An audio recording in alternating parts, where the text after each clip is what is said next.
كسبتوا السوبر، مبسوطين؟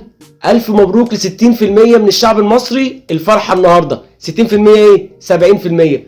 طب ال 30% دول مش مهمين؟ خلاص محدش بيفكر في زعلهم، محدش بيفكر امتى هيفرحوا. فين ارض 6 اكتوبر؟ ممكن بقى ترجعوا لنا الارض؟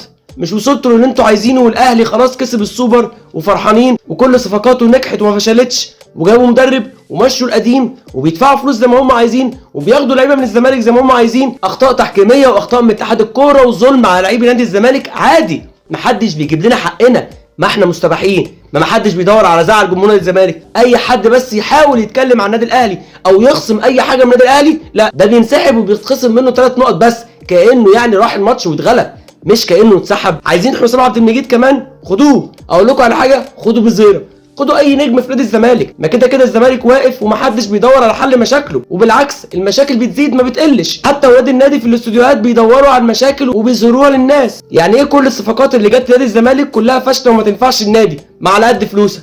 انت يعني بتدفع كام ولا بتدي مين؟ ولا اصلا انت عارف تحافظ على لعيبتك عشان تقدر تجيب صفقات زي اللي بيجيبها النادي الاهلي، ولا زي الاعلانات اللي بتدفع للنادي الاهلي، ولا زي الايرادات والاراضي اللي بياخدها النادي الاهلي من غير ما حد بيقول له انت بتعمل ايه ولا بتاخد ايه؟ لا احنا بتتسحب مننا اراضي عادي جدا، وبقالنا 3 شهور دلوقتي ومحدش قادر يقول الارض هترجع امتى. ليه؟ لان زعل جمهور نادي الزمالك عادي ومباح ومستباح، ومحدش بيزعل على زعلنا، بالعكس الكل بيضرب فيك والكل بيزود مشاكلك ومحدش بيقدر يحل اي مشكله انت بتقع فيها. اي حاجه كانت هتحصل النهارده غير ان احنا نتغلب كانت هتبقى معجزه.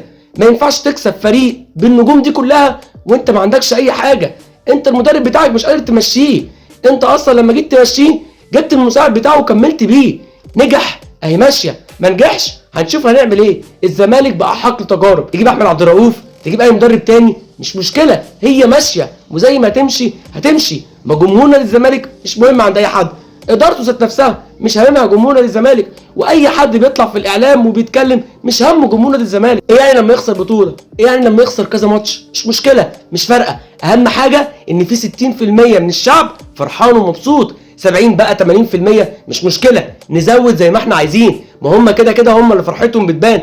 انت حتى لما بتفرح بيدخلوك في المشاكل من تاني يوم عشان ما تقفش على رجلك التانيه. طول عمر نادي الزمالك بيقف برجل واحده بس، عمره ما وقف بالرجلين الاتنين، لان لازم حد يعجزك، لازم حد يضرب فيك، انت وكسبان وانت وخسران.